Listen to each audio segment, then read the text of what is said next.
I'm going to call this meeting to order, a meeting of Strengthening Our Community Advisory Committee.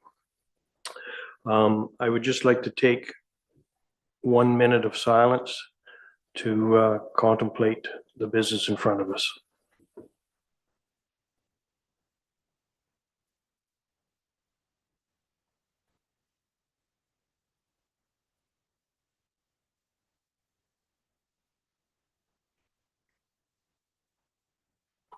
Thank you. Now, is there any disclosure of pecuniary interest and general nature thereof? And if you're not understanding this, we're going to learn about that very shortly. Public participation. Members of the public are encouraged to provide the committee with their comments and questions. Presentations must be prearranged with legislative services before the agenda is released. Members of the public who wish to make a deputation about a specific agenda item at the meeting must register in advance with legislative services by 4 p.m. on July 16th, 2024 by contacting Deputy Clerk at meaford.ca or 519-538-1060, extension 1110. Presentations are limited to 10 minutes and deputations are limited to 5 minutes.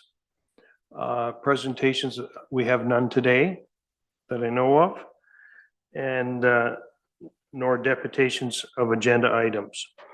So I'd like to take this minute to say welcome and thank you for putting your names forward.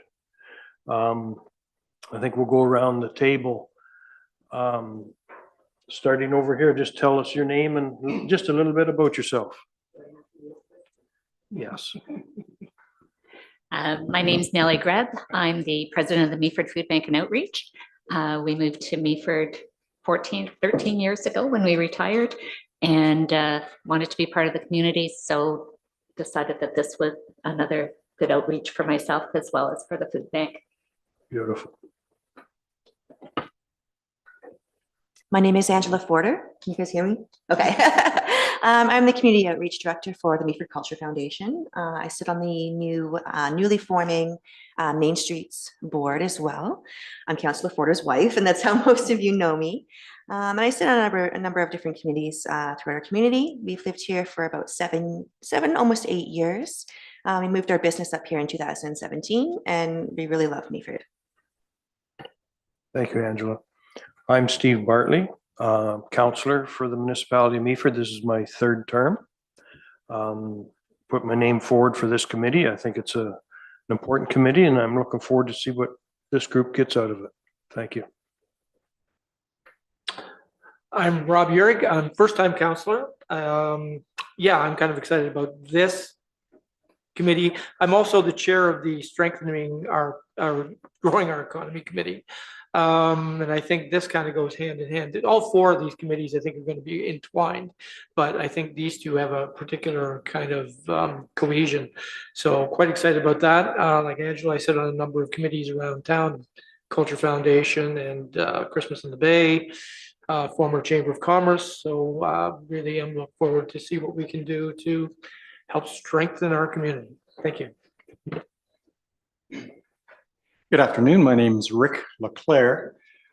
Basically, relatively new to Meaford. My wife and I moved to Meaford 3 years ago after spending 4 years in Thornbury. And prior to that, in various little rural communities in Simcoe County and in this particular area. Retired early.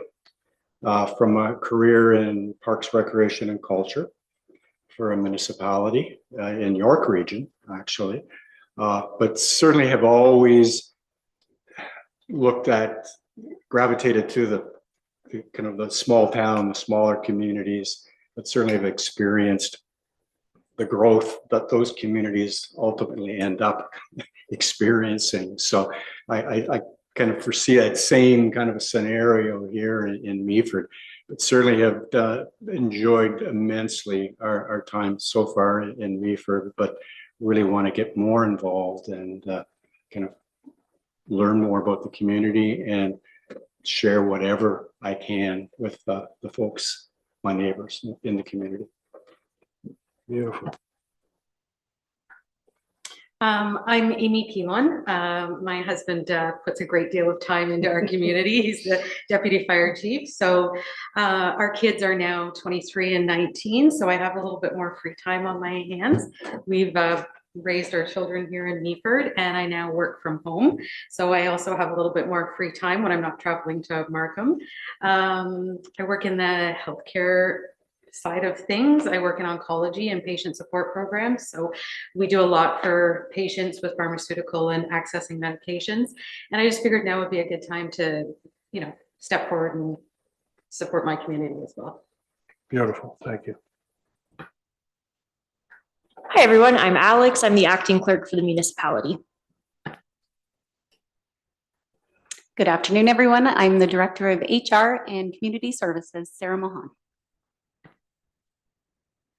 Good afternoon, everyone. My name is Bart Toby. I am the Acting Director of Development Services. My regular role is the Chief Billing Official, and it's great seeing you here today. Thanks, Bart.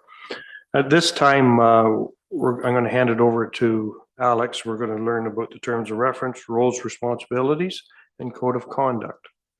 Please, Alex. Thank you, Mr. Chair.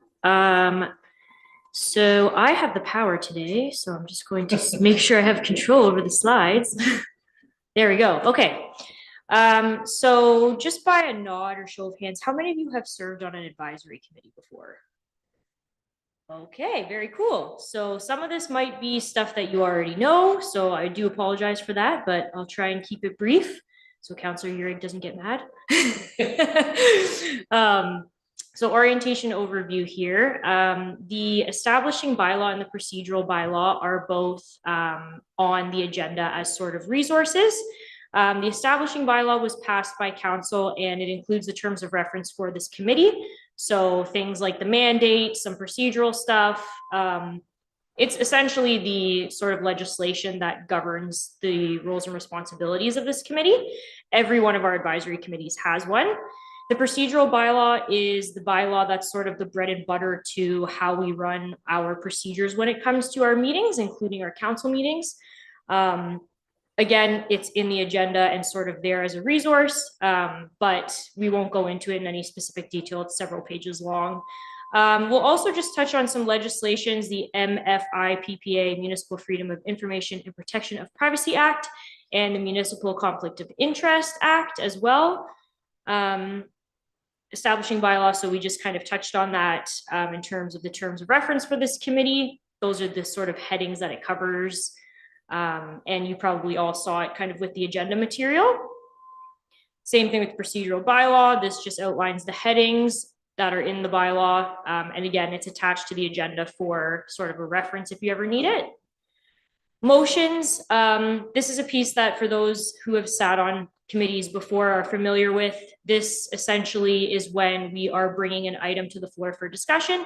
When the chair calls on you, moving back to the mover and the seconder. So if there's an item that's going to be on the table, the chair will call on someone to move the motion. So by show of hand, and then a seconder to, by show of hand, be the seconder for the motion.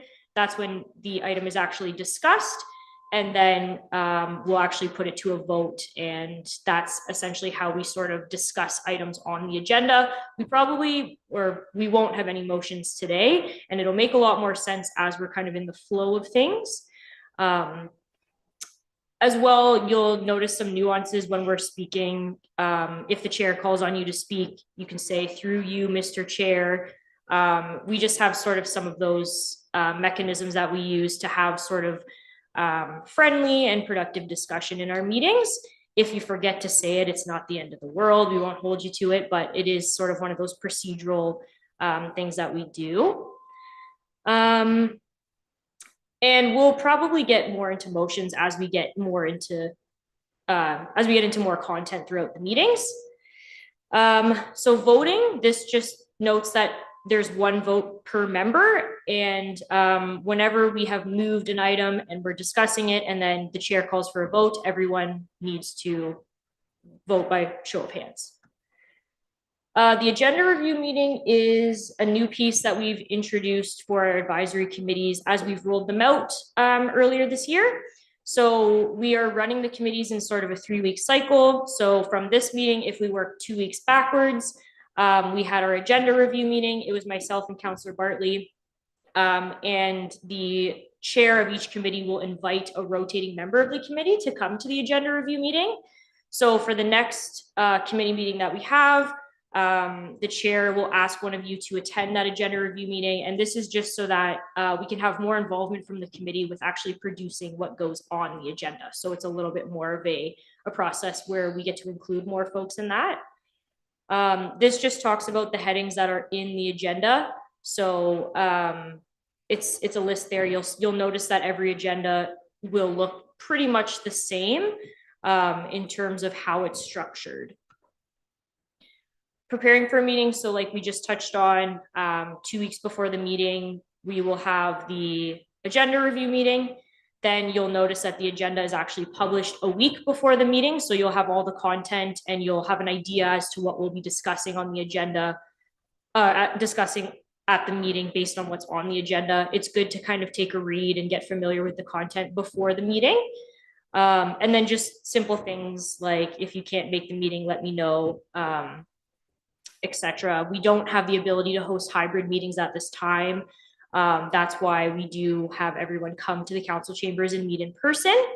And then draft minutes would be, we like to get them out a couple of days after the meeting. So you can hop onto our website and find them. The minutes just represent sort of the record keeping of the meeting. So what was discussed, what was asked, things like that. And if you have any trouble finding anything like that, just let me know. And this is essentially what I just said, that the meetings, you can find our agendas and minutes on our website. The meetings are also live streamed, so we are on YouTube right now. So if you have somebody that wants to watch the meeting but can't be here in person, they can watch on YouTube. And yeah, that's basically it for that. Also good to note quorum. That just means that we need at least half of the committee members plus one in order to actually have the meeting. If we don't have quorum, we can't have the meeting, essentially. Committee members will sit in the horseshoe, just like all of you are. You all seemed pretty good with the microphones. We use the microphone so that folks watching on the live stream can hear us and the video picks us up. And there was a piece that Councillor Bartley read about public participation. So members of the public are welcome to come to these committee meetings and make presentations. Those registrations just happen through myself, and we like to know about those in advance. And I keep jumping ahead. So participation, it's again, the advisory committees are another great way for members of the public to participate. I hope to have more presentations in the future. If you all have an idea as to someone who might want to come and present, or you think someone would be very relevant to come and make a presentation to this community, just let me know. More than happy to hear about that. This just talks about the Municipal Freedom of Information and Protection of Privacy Act. So the purpose of the act is to provide public access to information. So this just talks a little bit about our freedom of information request process. So if somebody wanted records that the municipality has, we would disclose those records by way of following the MFI PPA, and we would redact any personal information. The Conflict of Interest Act sort of relates also with our code of conduct that we'll talk about next, where it sort of governs the pecuniary interest component to our meetings. So Councillor Bartley mentioned at the beginning of this meeting, he asked if there was any pecuniary interest. This is kind of subject to your own discretion. If you believe that there might be a conflict of interest in some of the topics that we discussed today, and if you need to excuse yourself from the meeting, you can do so at any time. This is just general notes about how we correspond. So we like to keep our discussion and correspondence through the committee, through our meetings, So try not to reply all to emails or chat sort of in like a email string. We like to keep our discussion here just for that public transparency component. And that's all for that one. Whoop. Does anyone have any questions about that?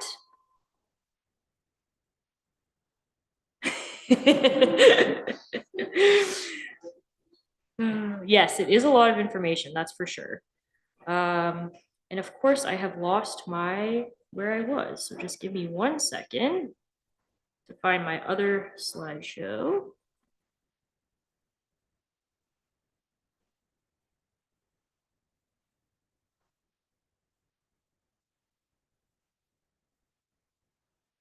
This is new technology we have, so I'm just figuring that out. There we go. Perfect. So the advisory committee and volunteer code of conduct. So we'll talk a little bit about the municipal act and the volunteer code of conduct that we have as a municipality. So the municipal act actually requires that councils adopt a code of conduct for council and committees as well. We have our code of conduct. It was passed by bylaw 2016-23. And the municipal act also requires that we appoint an integrity commissioner, which we have. So the volunteer code of conduct, so it just talks about the policy statement with regards to how members conduct themselves in meetings, and that we're aligned with the vision and standards of the municipality. So this talks a little bit about the code and the general principles and values. So this is sort of coming right from the document that we have in terms of just being open and accountable, transparent, respect for the municipality, respect for the decision-making process, things like that. It also talks about standards of behavior and conduct respecting staff as well. And then it also talks about more of the enforceable stuff. So this also talks about the complaint process. So we also have a specific procedure for if there is a formal complaint that can be submitted towards behavior of a committee member. Same thing goes for council or staff. So that would be that would fall into the code of conduct. Is there any questions about that? So that would be all for the orientation. Thank you, Alex. At this time, I was going to read right on our agenda, strengthening our community advisory committee. A community's greatest strength comes from the active participation of its citizens coming together to build community in a manner that is open and welcoming to all. The Strengthening Our Community Advisory Committee helps provide guidance to the municipality on how best to celebrate our community's diversity and culture, while also actively supporting all persons across their life courses and circumstances. I thought that was important to read. This is what we're all about here in Meaford, and it sums it up the way council feels on how we want to go forward. And we'll move on to 7 is committee inquiries. Is there anybody with an inquiry at this time? Feel free to ask anything. If we can't answer it today, we'll get back to you. Yes, Ron. Thank you, Mr. Chair. So on that municipal page, in terms of reference, this defines that our staff resources at this current juncture is Matt Smith and Margaret Wilton Siegel. Matt is obviously no longer with the organization and Margaret is off for a while. So I'm just wondering who is going to be specifically our staff resource? Through you, your chair, it will be myself. So there you go. Doing both scenarios? For right now, until we have a better grasp on some returns and things like that, please just utilize me as the staff resource, and I'll make sure that it gets to the right folks, and I'll be able to respond back to all of you equally. Careful what you wish for. True. Thanks, Rob. Angela. Thank you, and for you, Mr. Chair. I just have two questions about the terms of reference, and I'm not sure if this is the appropriate time to address that, but so section F.5.d in the terms of reference, it says that presenters may only present once every 12 months on the same topic, and I'm wondering if there's any kind of flexibility change that. I know some of you guys weren't here, but in the previous Parks Advisory Committee meeting, for example, we had the Memorial Park Master Plan came back several times, and given new research and new information, there was an opportunity for presenters to come back and put that forward through a second, to put more information through. And 12 months seems like an awfully long time if there is a contentious issue or a bigger issue. So I'm just wondering if there is any kind of opportunity to perhaps look at changing that for specific circumstances. And then about G.2.E, just that committee members here are responsible for being aware of all of the legislation that could potentially affect issues that come to this committee. Would it be possible for staff to supply sort of a resource list of potential legislation that we may have to be taking a look at? And the reason I ask is because, you know, with like Parks Advisory, for example, that's a very specific. But with this new committee structure, there's a lot of legislation that many of us won't be aware of. So if there is a possibility for a resource list, I think that would be really helpful. Thank you. Thank you, through the chair. Those are really good questions. I appreciate that.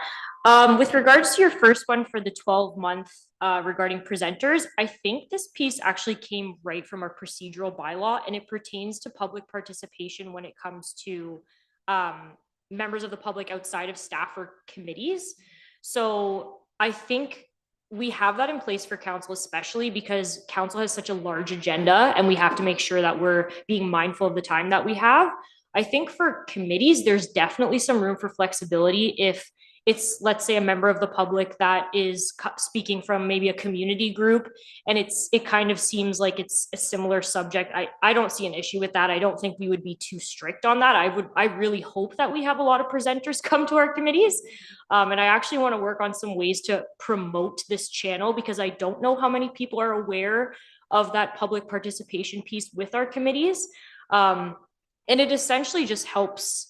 I mean, the committees are another resource, so it takes a little bit of that pressure off of council trying to jam everybody in to present with limited time. And then to speak to your point about like the Parks Master Plan, if it was staff, we don't necessarily have that same rule for staff and content that goes onto the agenda. So that wouldn't be an issue if, let's say, we were talking about one of our municipal plans and we had several meetings to do it, we wouldn't limit that to just the 12-month window. Does that make sense? Okay. And then your other question about legislation, again, I think that's a really good question. I am always happy to share legislation because if anyone is curious about the rules or how to, you know, like the legislation we just talked about, for example, I'm more than happy to provide. I think on my end, I've kind of provided the legislation like the Municipal Act and the acts that we talked about today. Those are acts that I constantly reference in what I do. I think to your point about what's more relevant to the strengthening our community piece, I think Sarah might be a really good reference for that in terms of maybe like human resources stuff or legislation with that regard. I think as we continue to move through our committee meetings, we might get a better idea as to what else that might look like. Our committees we're kind of revamping them, and it is a little bit of a like work in progress. I do think I did include the well-being plan in this meeting, and we'll get there next. But I think that's very relevant to this committee, so that's why I included it in this meeting. So I think so far I've been using the committee agendas as sort of a resource place so that anything that we do talk about, I'd like to make sure that resource is included. So you would have that background before we actually go into any discussion, just so it makes a little bit more sense. So I think that's how we'll do it for now. And then if we find we are resourcing a lot of referencing a lot of legislation, maybe we should come up with like a list or something kind of separate from that. But I think that's definitely something to keep in mind for sure. Anybody else? Any inquiries today? Thank you. Thank you. Now, in the pre-agenda meeting, Alex and I talked about the well-being plan because it's probably the biggest section of what we're going to undertake. I'll give you a little history on Meaford's well-being plan. The province basically come up that everybody has to have a well-being plan. And we could have, as council, piggybacked on to Grey County's well-being plan for next to nothing. Council decided to have our own plan. And it is a lengthy plan. It's an in-depth plan. I'm impressed with the plan that they pulled together. I was one that thought we should go the cheaper way and go with Grey County. Knowing that, I knew at that time, if we took that plan on, it would sit on a shelf somewhere at the office and never be looked at again. We've taken this plan on. I think it is the right direction to go. Alex is the resident expert on the Meaford Wellbeing Plan. There's 100 pages of it on here. I hope everybody got it on their agenda. You can pull it up. It's quite lengthy, and I'm going to have Alex talk about it because she's the resident expert. Thank you, Mr. Chair. Sorry, it's a lot of my voice today. Please feel free to interrupt me at any time. So the well-being plan, when I started with the municipality, this sort of fell into legislative services. And obviously we're going through sort of some departmental changes and things like that. So I'm not sure it will always be a part of this committee's mandate, but I'm not sure exactly in terms of staff, where things will go under that plan. I can definitely speak to what I've been a part of the past since March of last year with regards to the plan. And that's kind of why I shared the well-being annual update report on this agenda. As you would have seen, this was the report that went to council last year. And again, I would like the committees to see and maybe discuss a lot of the reports that go to council, whether it be before or after. I just think it's important for some of these reports to also go in front of the committee for review and discussion. So in that report, you would have seen a lot of the items that we accomplished last year. I don't know how many of you were able to take a look at the plan. Obviously, it's a long plan. I wouldn't expect you to read every page, but the whole idea around the plan is that there are, I think it's either 5 or 6 pillars, and each pillar relates to a different item that would essentially strengthen our community if we focus on it. So there's like a poverty item. There is a, I could probably just pull it up instead of just trying to memorize it. There is a crime prevention pillar. And I hope that's not my mic that's making that sound. Oh, is it? Oh, maybe not. So sorry, the priority areas of focus of the plan: foundations, mental health and addiction, poverty and income, crime prevention, support and programs for youth, support and programs for seniors. So in the plan, under those pillars, there are actual action items. And a lot of the items that we completed last year and into the beginning of this year obviously fall from those different pillars. So I will definitely open it up to the committee to provide comments on the things that we accomplished last year from the plan. I also wrote in the agenda as well, just to note that we had the community safety fair held last September, because that wasn't in the report, and the volunteer recruitment fair that we held this past April. So I was very much on the ground running for all of the events that were held. And there were a few other initiatives in the plan as well, like our annual well-being survey. There was some sponsorship in there. I believe we talked about the community well-being bursary program. So I was a part of a lot of those initiatives. And since I was going to be at this meeting, I wanted to kind of bring it up to the committee for comments. And I know that's very broad and vague, but by all means, I think it's a good place to start for this group, because the well-being plan we did have so much action on it and get a lot accomplished under that. So I guess the first thing would be, is there any questions or comments about that report and the initiatives that were completed?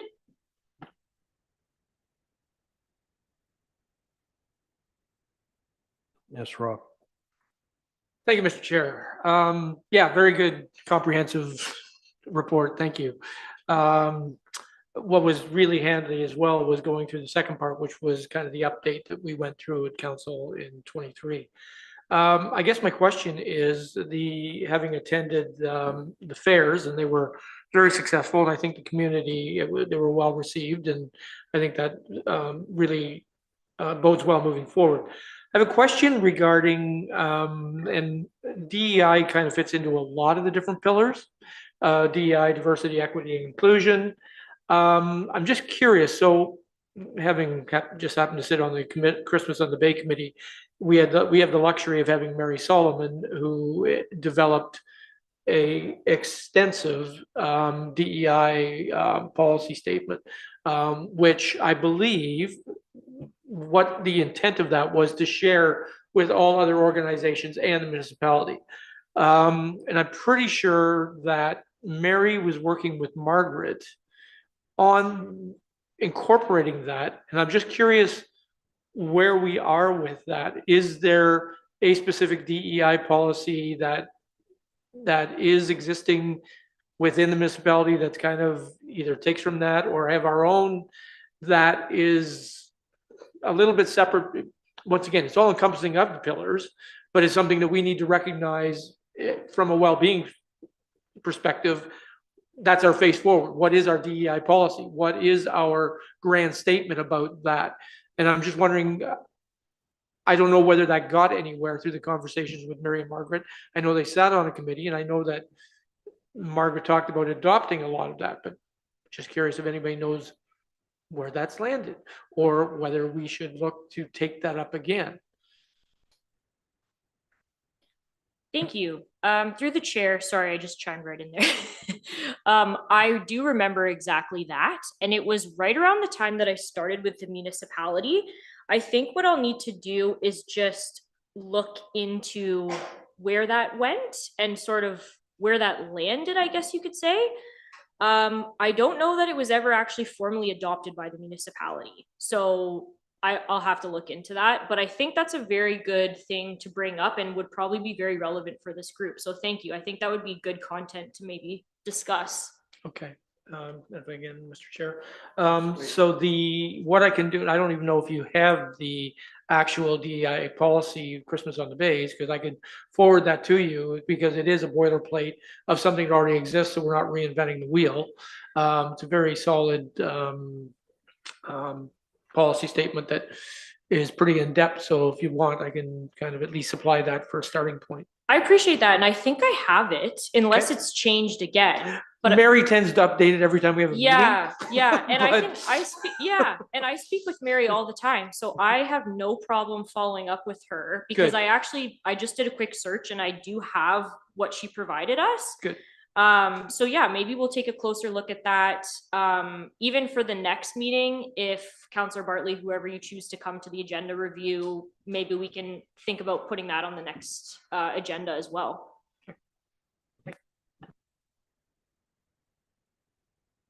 Thank you, Mr. Chair. So I just have a few questions. I'm just looking at the report and then cross-referencing with the wellness plan in regards to senior services. And I think that that's something that municipal staff has done a really phenomenal job of growing in our community, but there's still a lot of room. We do have a lot of seniors in our community that are looking at, a lot of income issues and things like that, where, having programming available for them, I think would be really substantial. So I'm just going to read the last paragraph on the senior section of that report on page 7. As well, municipal staff are developing a more strategic approach to designing municipal seniors programming to ensure a variety of themes, delivery methods, and topics are covered within the different departments offering programs. And then in the wellness plan on page 78, one of the plans between 2023 and 2026 is enhanced seniors events. So I'm just wondering, is there an active development moving forward of sort of an events or programming plan that will be something that's more congruent throughout the years? Is that currently in the development stages? And if so, how far along is that? Thank you. Thank you for your question. Through you, Mr. Chair. So the seniors piece has been something that has been explored in a lot of different avenues over the past year. there was a grant that we applied for and we didn't get it, but it was to potentially have a senior center sort of, or not even a senior center, but a designated space for seniors. I believe it was along those lines. So that was explored, but that ultimately did not go through. The other thing actually that's really exciting that we did get a grant for was it's a program called Grand Pals. And I'm actually more than happy to talk about that here because it's going to be run through the library. Essentially, and I could be totally not saying the mission of the Grand Pals program properly, and there's actually a website dedicated to it. So I'm happy to share that to you folks. But it's essentially a program where it promotes intergenerational connection. So they have run it through schools all over Ontario. And then some libraries have started to started to run it. So there's like a school setting and then there's a library setting. So we received the grant funding to actually run this program. And this program is, like I said, it's going to be run through the library, and they're actually going to be starting to recruit seniors, AKA Grand Pals. So the library is actually, like I said, they're championing that program. And because of the programming they're already doing, it just fits very well under their umbrella. And the youth programmer that works over there, she's already come up with great ideas. You know, they work on crafts together, and it's basically, they call it intergenerational sessions. So the Grand Pal is assigned to a few different children, and then they work on a craft together, and they meet for a certain amount of weeks. And then at the end, they have like a party and they share what they learned and their craft and that kind of thing. And I'm sorry if that sounds very general and broad, but that is something that we worked on last year, and it will be rolled out this year. So that's kind of through the library, but I think, again, would be very relevant to maybe have someone from the library or even myself maybe bring an update to this committee, how that's going. I would also like to gauge from the group, how involved would the committee want to be in helping promote these kind of initiatives? I mean, obviously for the municipality, we have our own communications channels in terms of social media, website, things like that. For something like the Grand Pals program, where we're recruiting for seniors right now, does the committee have any suggestions as to how we can reach those populations? Are you sort of involved in groups that might be interested in something like that? Maybe after this meeting, I send out an email with the link to the program, and sort of our communications are still in the works. So this is very early stages. A lot of people don't know about this yet, but it's going to be rolled out shortly. So it's all good for me to share it. But you don't have to have an answer now, but if anyone has sort of, you know, anytime we're starting a new well-being initiative or we're starting a seniors initiative and you folks want to be involved in the communications process, I think that would be very helpful, to be honest. But your question was about seniors, and that's sort of what I have on that front. Obviously, we also have the seniors pillar in the well-being plan. So we started last year when we had the seniors lifestyle and leisure fair. That is supposed to be an annual event. So it was run earlier this year, and it should be run every year thereafter. This year it was run by the Parks and Rec department, by our recreation programmer, whereas last year it was myself that started it. And then the idea is that the respective department kind of carries it forward. I also know that the recreation department has also been playing with different ideas for seniors as well. So I think in terms of programming for seniors, all of our departments have a little bit of a hand in it. And it's a little bit kind of all over the map, because we have our community center and the Parks and Rec department doing great things for seniors. Then we have the library doing a ton of stuff for seniors. And then we also have the wellbeing plan. So I think Sarah will see a little bit of that in her role, just kind of maybe there's a way of kind of making everything a little bit more streamlined, but I think there's a lot of really great things that are going on. It might just be a matter of promoting them or being more aware of them, but that's a few. Got a question for you. Thank you, Mr. Chair. Thanks, Alex. So I guess my question is, and the senior fair was good. My question is, so when we talk about outgoing communication, but also resourcing, how much involvement is municipality pursuing groups like the Senior 55 Plus Club? Because Walter, having many conversations with him, grassroots level, is that he's kind of struggling with that group. They struggle for granting, first off. They have really difficulty kind of ascertaining funds. They have many obvious solutions such as, or issues such as transportation can sometimes be an issue for some of the seniors. But moreover, they just feel like they feel a little bit invisible in the community. They don't necessarily feel like they're getting a lot of support from the community. So I think embracing that organization and bringing them into the fold as a resource, because I think they have the same goals in mind in terms of trying to do better efforts for well-being for seniors. But their resources are extremely limited. So I think, would do really well partnering with somebody like us to see. And I think that is a group that would be well brought in to make a presentation about what they do, how we can work with them, how we can support them, what we could do working together moving forward in that regard. Through the chair. Yes, and I find that a lot of, when it comes to the well-being plan specifically, with my role with that, it was a lot of networking and speaking to the groups, because just like we have different departments doing great stuff, we have a lot of community groups that are doing great stuff. And when we had the volunteer recruitment fair back in April, the 55 Plus Club was there, and I actually had a very similar conversation to him. I believe they received funding under the community wellbeing bursary. So for right now, financially, the wellbeing plan supports groups under that bursary. And as you know, we have the program where you apply and then there's funding received for the 4 years, and they would reapply in the new council term. So that's kind of the way it's set up right now. One-off sponsorships, I think we need to work on we're kind of working on a specific policy for that, because we do get them in, but we want to make sure that we're being fair.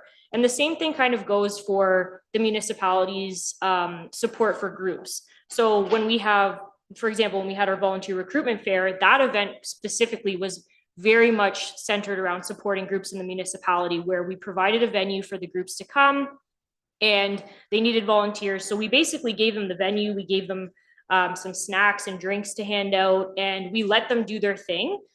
Just giving them that place. We obviously marketed the event to bring people there. So I think it's, from what we've done so far, especially under the wellbeing plan, is we have partnered with, or I wouldn't say partner, but I would say we've just tried to provide support for the groups. And me personally, I've been trying to just become more educated about what groups are doing. So for example, at the volunteer recruitment fair, we had victim services there. And I had a conversation with her for a long time, and I had no idea what they were doing. I didn't know they worked so closely with the OPP, and that they take a lot of strain off of those resources when there's certain calls with several victims. And she kind of explained their process to me, and I had no idea. So she also mentioned that they also attend municipal committees just like this one and make presentations about what they do. Because I think a lot of the times what it is for the groups is just knowing what they do and helping market networks spread the word about what they do. I think that's a big help. And especially for groups that are targeting more vulnerable populations. I had this conversation with the woman from Victim Services, but it's just how many times do you get in front of them? How can you be, because then maybe it's that 5th time that they go and seek help, right? Because obviously we can't force someone to get help or that kind of thing. It has to come down to the person's choice. So there's different things that we've tried to do under the wellbeing plan. We also have the, oh man, this is going, how have I forgotten? We have a social media campaign where every month, Who to Call, that's what it's called. So every month we feature a group, and the Who to Call campaign is basically a social media post that we send to the group and they approve it. And then we post it on our social media channels, just saying, if you need help with this, call this number. And so we feature the groups in the community, right? So to your point, I did talk to the Meaford 55 Plus Club. I try to talk to as many as I can, especially at the events, just to become more educated. And like I said, I think we can very much help each other, because we're both trying to do better in the community. So. Thank you. That's great. So I would say one other thing. So when you talk, so what they do as a group Mhm. is they invite speakers in. So what they do is they get the seniors together and they try and bring in resource materials or people that can, do something that's going to help them. Mhm. So, and again, I don't know whether anyone from our municipality is actually taking the opportunity or whether somebody from this committee, once we kind of get our feet in the ground and know what the heck we're doing, because we're figuring that out. Yeah. But again, these are great programs you're talking about. But again, there's that disconnect that they don't know what we're doing and we don't necessarily have a great handle on what they're doing. So we have an opportunity to literally go there, make a presentation, and then, or they do to us as well. Mhm. And then kind of figure out some symbiotic way that we can work together that's going to, be something hopefully we can do and be to their benefit. So something Yeah. I think we should look at. Yeah, and I think through the past year working with the wellbeing plan, we have kind of built up some resources in terms of just like an email list or, contacts from each of these local groups so that when we do have an event, we invite them. To your point, yes, I would love to see more presentations to the committees. So again, just so we learn about them, that's a good place to start. And maybe that's what we do moving forward with this group is every meeting we have a info session from a local group and they tell us what they do. But yeah, there's lots of different options, that's for sure. And if I may, through you, your chair, I think what might be beneficial for all of us as well is if we, in the coming weeks, put a bit of a booklet together of the different groups so that we know exactly what groups are in our municipality and, are we engaged with them?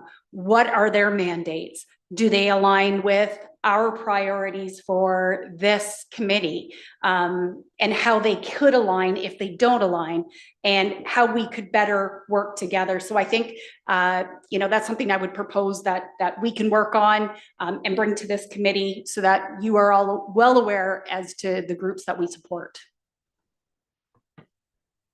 Yes. Through the chair, being the president of the food bank here in town, it sounds exactly like what you two you're talking about, is that we're very much part of the groups within this community. And I, as being president, I would love the opportunity to share what we do and to also find out what others do. There's so many vulnerable groups within our community that, victim services is certainly a big part of us too. We certainly refer many people to them, but I think that people are also quite surprised how many people actually do use the food bank and how many people we service on a regular basis. And having been part of the wellbeing plan for the 2 years that it was being created, I was on that committee as well. And we were very lucky that the food bank was taken into consideration in many aspects of the wellbeing plan. So it sort of just feels like a natural segue now to be here. So I look forward to that work and hopefully being able to share some of the things that happen in the little group that I'm part of. Thank you, Nellie. Yes, Rick. Through you, Mr. Chair. Well, certainly as a relatively new resident to the municipality, it was one of the first things I tried to do was find out what was going on. And obviously the first website I go to is the municipalities, and very informative and a lot of information. But I kept finding that there'd be stuff happening that I'd been missing constantly in the community. And I said, dang, I wish I would have known that was going on, and I'd tap in, not doing socials, but I kind of through the back door in some way would check some of the Facebook and some of the postings. And 9 times out of 10, I missed something that really, I would have really enjoyed being a part of, or the information would have really helped me kind of settle more into the community and feel more comfortable. So I think there's a lot of bits and pieces out there in the way of the sources of information. I think we have to kind of try to consolidate that a little bit more into, kind of almost as much a one-stop shop as you possibly could to plug into what's happening in the community.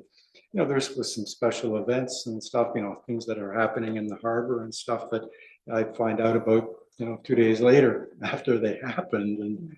And it's not that I was kind of oblivious to all the things, but it would be nice to have a resource. And I guess too, I would say that if this committee is going to be charged with some responsibility in kind of sharing this information or passing this information along, if a group comes in and does a presentation and we take some role or ownership in getting that message out to other groups in the municipality, I think it's important that we have some kind of a standardized way of doing it. So if we're going to be providing information, sharing information belonging to somebody else, we've got to know what the format of that message should be. And because I could listen to a presentation from a community group and then go up and down my street and share that information, but I want to make sure that it's not my interpretation of what they do. It's basically, the company line.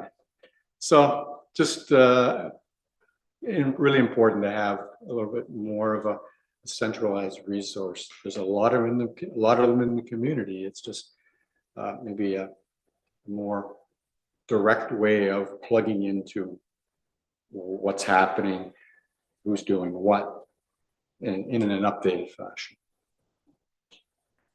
Yes, Alex. Thank you, Mr. Chair. Oh, I'm sorry. Just to respond right back.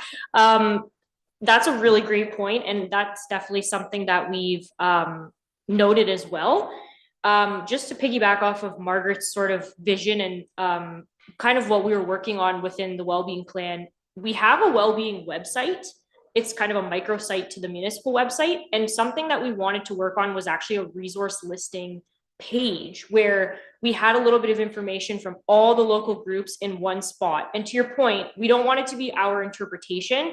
It would be them providing us with what they want on the website. So quite literally their words.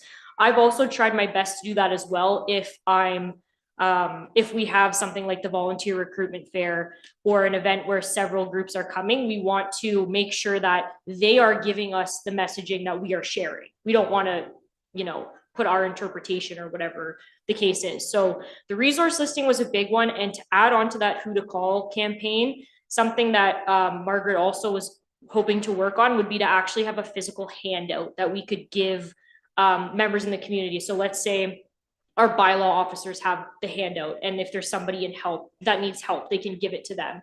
And then we have all those resources listed in one place that sort of matches that wellbeing page resource listing as well. And that would take a bit of staff training because we would have to have all the groups come and speak to staff about what they do so that we're not just handing out a paper. We can also give them a little bit of information, right? So that is something that we definitely did have in the pipeline. And that is also going to fall under our communications team as well to kind of, to your point, organize things a little bit more so we don't have a bunch of different places to find information. Yes, Angela. Thank you, Mr. Chair. So I just wanted to talk briefly about item 27 on the report, being the kid event calendar. As a mother of 3, of course, this is something that I'm very interested in. So it says the staff are exploring options to produce a quarterly resource listing for municipal programs and events to begin with. Is this something, I have 2 questions. Is this something that you see as being a function of the app function that's already on the municipal web, the calendar app that's already on the municipal website, or will it be sort of a more standalone project? And also, is there any update or developments towards making this happen? Thank you. Thank you, through the chair. So with regards to that item, we actually rolled out a seniors calendar first. That's what we did some point, I want to say middle of last year. Do you remember? Yeah. Okay. Yeah. So we rolled out a paper calendar for focused on seniors events, and we collected, again, this was one of our attempts to collect information from all the different departments and have it in one place. So we had all the events at the community center, the library, and events that the wellbeing plan was doing all in this one calendar. And I think it was very well received. It was a paper handout calendar, and they had it at the library. We also had it at the front desk, at the municipal office. So that, because of how well that went, I think that's where the kid event calendar sort of came up because it was working so well for seniors. What I will do is I'll follow up with our recreation programmer, because I believe this was with him, I think. So I'll follow up in terms of your question about where it is. Because I don't know if we were going to make it a digital or if it was going to be another print, because the print did so well. I'm not sure if that's the way we were going to go, but I will make a note to follow up so that I can bring that to the next meeting. Yes, Rob. Thank you, Mr. Chair. So two things then. So one would be, so what you talked about with the resource, it's interesting because on page 150 of our agenda, it does talk about the 211 promotional campaign. So I don't know how many people actually got to go in depth into the well-being plan. This specifically was on the update to the well-being plan, but on the front page of the municipal website, there's actually at the top is actually a little button for the 211. And that kind of does become that one-stop, resource for the social aspect or the social services aspect of it, because that does tend to lean a little bit more towards services that are required for more in need environments. My question is more about the actual events calendar on our website. It'd be really interesting to see some statistics on how much that's actually utilized. Most people I know, sadly, do not A, utilize it to list their events, B, they do not utilize it to go to look for events. It gets really buried in our website in general. It's not, I kind of championed this over the chamber a couple of years ago, where we'd love to see a cohesive events calendar, not for Meaford, but literally, and I talked to the Institute of Southern Georgian Bay about this, and they were totally on board, and I think they're actually trying to do something, but it would require the involvement and cooperation of all the municipalities within our catchment area. Because if we could do this and have one events calendar that would be a go-to for everybody, so that when we're doing Culture Foundation, when we're doing pet expos, when we're doing everything, you would utilize that, but more so to the communication point, you want to drive people to a standardized one-stop shop where everything is listed, and you know that you can use that to your point. And again, unfortunately, not everybody has access to computers, not everybody has access, but they can go to the library. But to have something really comprehensive, what I kind of proposed at the time was to almost have the third party, and this gets tricky, but there are other municipalities I found do this, where you literally have this be a communal calendar where everybody has input access. It's monitored, so that you're making sure that what gets on there is proper and is focused. But if you threw that out there on a area wide, Southern Georgian Bay area wide, so Institute of Southern Georgian Bay, they're trying to get from Midland to Owen Sound to be a cohesive tourist and economic development kind of area, because we all share the same tourists. We all share the same economic development desire to focus on the waterfront as kind of a resource.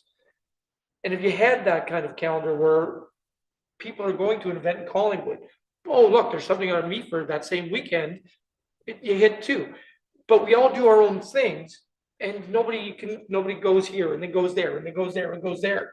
It needs to be a portal that becomes kind of more cohesive. So I don't know whether that's kind of a high pie in the sky kind of wish list, but it's doable. Event calendars done right are great resources.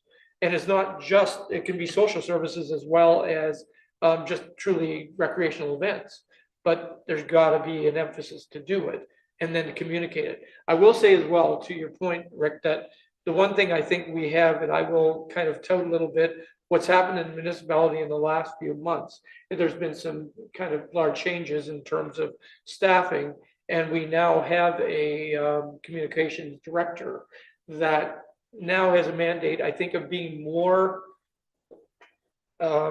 involved and more aware of that kind of need that we had and was lacking in the past. And their desire is to really create a better communication tool for us to be more outreaching or to the community so that we can disseminate these messages better. So hopefully, you're right, it's absolutely necessary, but we need that focus in-house to make sure that the message isn't getting out there. And hopefully, we're working in that direction. Thank you, Rob. Anybody else with some inquiries? The well-being plan is one portion of our committee, and there's a lot in there. And I don't know whether this committee can maybe come up with some ideas. I want to know how we can initiate some of the pillars going forward, and it's all got to do with communications. I understand that. Not everybody's on social media. Handouts are absolutely wonderful. Council struggles with, we want to get out what we're doing to the public. Well, mail outs are very expensive. You can't do it every week or every month. They're very expensive. So we have to come up with some, I don't know if this group can solve the issue, but, and I like your idea, Rob, of a whole Southern Georgian Bay event page. I think that would be really good. But how do we communicate all the various avenues for help for people? There's 180 full-time people in Grey County that works for Canadian Mental Health Association. Nobody knows anything about that. 180 full-time people. And there's group after group after group that we need to get a handout or something out to the public on where they can receive help. And I would like this committee to maybe challenge that and bring that forward. Other than that, if there's, yes, Rick, please.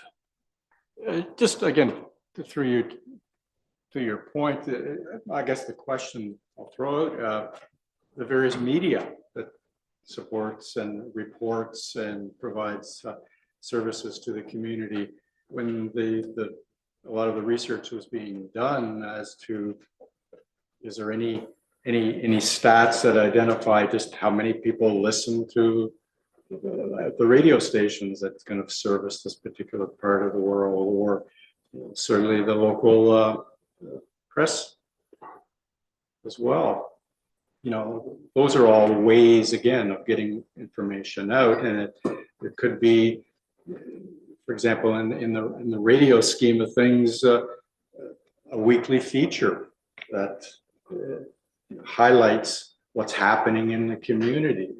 I'm not sure again what the listenership numbers are, but maybe that is another way of catching people's ears and sharing information, and then the same with the newspaper, Independent, or any other ones that tend to service the area. If there's a way of capturing some of that readership with some predictable weekly or monthly updates from the municipality in regards to upcoming events and opportunities, or featuring particular support groups. Yes, thank you, Rick. Radio. I would hate to throw a figure out there of what I have spent on radio in my past life. Ton of money. The issue is there's so many different stations. Local one's 93. There's 5 coming out of Owen Sound. There's 1 coming out of. There's so many stations. You can't hit them all. Yes, there is figures on how many people listen to it. That's something we should maybe. I'll maybe get my friend JD Moffat to put something together for me. But we have to get out to the public on how we can help them, because there's a ton of resources and nobody knows anything about them. So yes, Rob. So to that point, we talked about this at the Growing Our Economy Advisory Committee as well, that data is king. So to your point, Rick, you're absolutely right. We can actually, and the nice thing about Lite 993 is JD and Wendy and their team are very community minded. So if the municipality was to go with them with a municipal minute that talks about resources, something like that, I'm sure they'd be all over it, because that is kind of a give back to the community, and they're always looking for that from a social function. The Meaford Independent would probably consider something likewise. When you get beyond, you get into Bayshore broadcasting, gets a little trickier because they're not really in our backyard. But to the point of data collection, it becomes kind of paramount that, again, you can't do anything without data. You need to know what you're reaching, who you're reaching, et cetera. So again, I asked earlier about, we obviously will have statistics on how many people hit our event calendar. It would be interesting to know as well. We send out a monthly newsletter. It'd be interesting to know what that membership list is. How many actual subscribers do we have to that email list? Because that, again, is a pretty good, it's actually the last couple of newsletters come out. They're very comprehensive. You can get a lot of information in there. You can disseminate a lot of information. But how many people are we reaching? How do we extend that number? But again, if you don't know where you are to start, it's hard to grow and hard to know what your goal is. And again, to the point is, how do we grow that number? How can we get out there and reach more people? And to the point is, from a print versus electronic, yeah, I mean, if we were to start having some of those available in the library and hand print as well, or let people know that those resources are available through other media, then that's another way of trying to get that messaging out there. Sorry, through the chair. To your point there, Councillor Urick, we do collect statistics on all of those items, including the newsletter. And I couldn't even tell you a number off the top of my head, but I believe they are regularly shared with staff. And maybe if we were to put sort of a communication section on the next agenda or something, it would make sense to invite Holly to the meeting to speak, who you mentioned, the senior communications officer is her title. So yeah, there are some things in the works in that sense, but I'm pretty sure we do have a mechanism to collect actual numbers for everything that has to do with our website. I think we can see how many clicks we have and a ton of different kinds of data. I think that is mainly shared internally. I don't know how often we're sharing that with council, let's say, unless it's pertaining to like a specific survey, like for the short-term accommodations, for example. I think we probably gave a number for that. But we definitely do have access to those statistics. I just wanted to mention. Thank you, Mr. Chair. Good. I'll put on my council hat for a second then and take off the advisory, because that's great.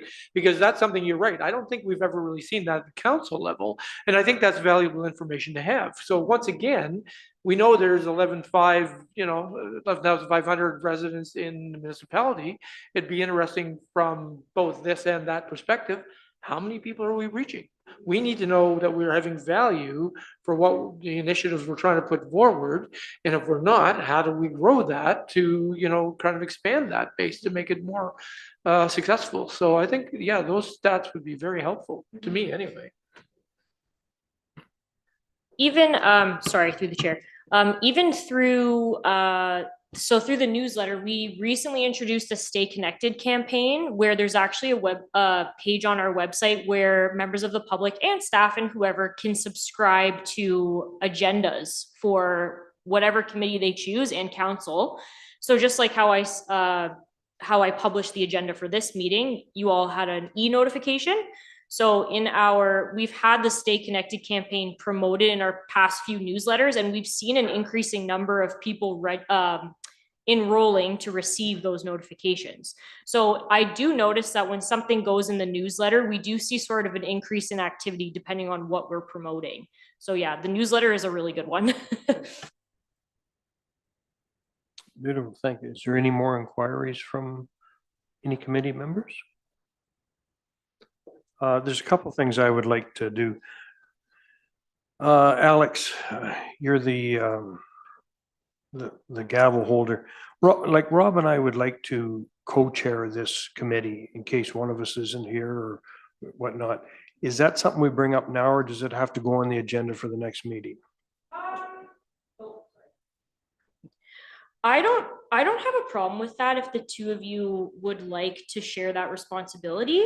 I think what we'll do is we'll put it on the agenda for the next meeting so that we can vote on it officially, just so that we have that sort of in the minutes, because the way that the committee was set up was that you would be the chair. Mhm. So I personally don't have a problem with that. And then, like I said, I think we should just make sure we put it to the committee for a vote if that's okay with, because we're not doing that for the other ones except for pump storage. So that's the main reason why I think we should at least vote on it. So it's recorded that way. But in terms of if you both want to share that responsibility, and then we might just have to talk about agenda meetings as well, but we can work that out. So I think we'll put it on the next one for. I appreciate that. Sure. And the reason behind it, I have no issue chairing the meeting. I've only missed 1 or 2 council meetings in 12 years. It may happen, and I just, Rob and I talked about it, and I think Okay. we would like to try that. So if we can put that for the next agenda. Sure. Speaking of which, next agenda, I would like each and every one of you to give me your contact information, phone number or email, however you want me to get a hold of you. Because Alex is going to send me an email saying, come on in for a pre-agenda meeting. I'm to invite one of you each time, and I need to know how to do that. So when we're done here today, if you would give me that, I would certainly appreciate. And if there's no other inquiries or concerns from the committee, I will go to number 9, which is communications. The committee will consider correspondence received by members of the public during each meeting. To share your comments, thoughts, or concerns with members of the committee, the public can send an email to deputyclerk@meaford.ca. When emails are received to this email address, they will be compiled into a correspondence list, which is then distributed to the committee members prior to the meeting. The cover sheet of the list will be included on each meeting agenda. The contents of the correspondence list are not included on the public agenda to protect the privacy and personal information of those residents who choose to send in their thoughts and comments. Thank you. The date of the next meeting is scheduled for September 18th. Having said that, I would look for a motion to adjourn the meeting. Angela, second by Rick. All in favor? I adjourn this meeting. Thank you.